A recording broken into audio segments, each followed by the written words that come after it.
வணக்கம் friends, welcome back. நான் உங்கள் தேவ் கிரிஷ். இன்றைக்கி நம்ம பார்க்க போகிறது 3 காமெடி கடி ஜோக்குன்னு சொல்லலாம். பிடிச்சா லைக் பண்ணுங்கள், பிடிக்காட்டியும் லைக் பண்ணுங்கள், ஷேர் பண்ணுங்கள், கமெண்ட் பண்ணுங்கள். ஓகேங்களா? ஃபஸ்ட்டு விஷயம் சொல்லிடுறேன்.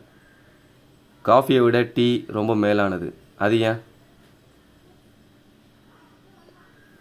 நான் சொல்லிடுறேன். காஃபியில் 2 ஈ இருக்குது. தூக்கி போட்டு குடிக்க கொஞ்சம் கஷ்டமாக இருக்கும். பட் ஆனால் டீயில் ஒரே ஈ தான் இருக்குது. தூக்கி போட்டு கல்ப்பாக குடிச்சிடலாம். 2வது, டான்ஸ் ஆடுற விலங்கு ஒன்று இருக்குது. அது என்ன?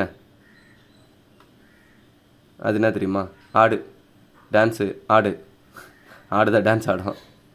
3வது, ஒரு ஊசி பயங்கரமாக வெடிக்கும். அது என்ன ஊசி? நீங்களே சொல்லுங்கள். நானே சொல்லிடுறேன். அது குண்டு ஊசி. லைக் பண்ணுங்கள், ஷேர் பண்ணுங்கள், கமெண்ட் பண்ணுங்கள்.